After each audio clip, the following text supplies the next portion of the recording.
Trips left strong, halfback screen left. I'm one-on-one. Ready?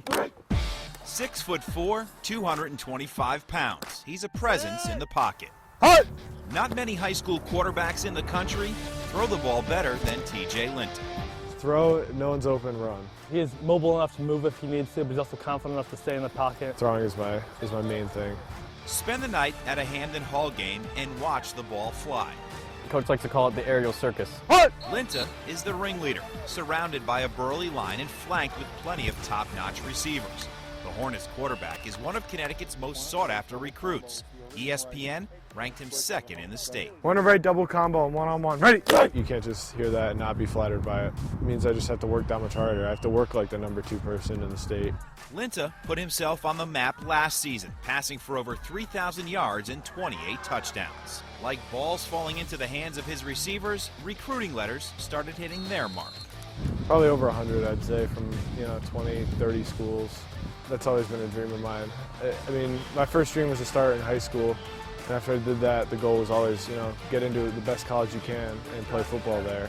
Virginia, Tulane, UConn, Syracuse, Pitt, and Temple worked him out.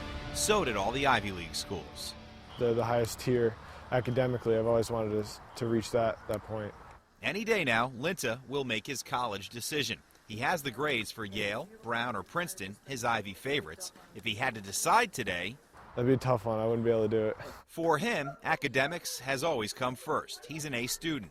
On the field, he passes with flying colors too. Things that he does well, putting the ball on the money, his arm strength, his calmness in the pocket, calmness in the game as a manager. He's really done a great job with those intrinsic parts of the quarterback position. His coach is NFL agent Joe Linta, who's also his dad. He knows talent. Whether I'm his dad or his uncle or his garbage man, it doesn't matter. I mean, I know the position pretty well, and there's certain things he does at a very high level, and there's certain things, running a 4.7 40 that he doesn't do. Well, I mean, he's my dad, so automatically I'm quick to oppose him, but knowing that he's from the NFL, I know he knows so much. We've been very fortunate. Chris Palmer, who was Eli Manning's coach, was in here to work him out in the spring, and Ron Jaworski's looked at his films. When all these people in the NFL have looked at his film and said he's a certain level, I trust them. Trust is something Linta has built with his teammates. When he drops back to pass, they know what to expect. In the Hornets' first game this season, Linta threw for 401 yards and 7 touchdowns. He can put the ball where he wants pretty nicely. He is really accurate. When a receiver, all he has to do is worry about his route and he'll know the ball will be there. That just makes his job that much easier. Putting up numbers here and here. It's what TJ Linta does best. In Hamden, I'm Pierson for the Sports Edge.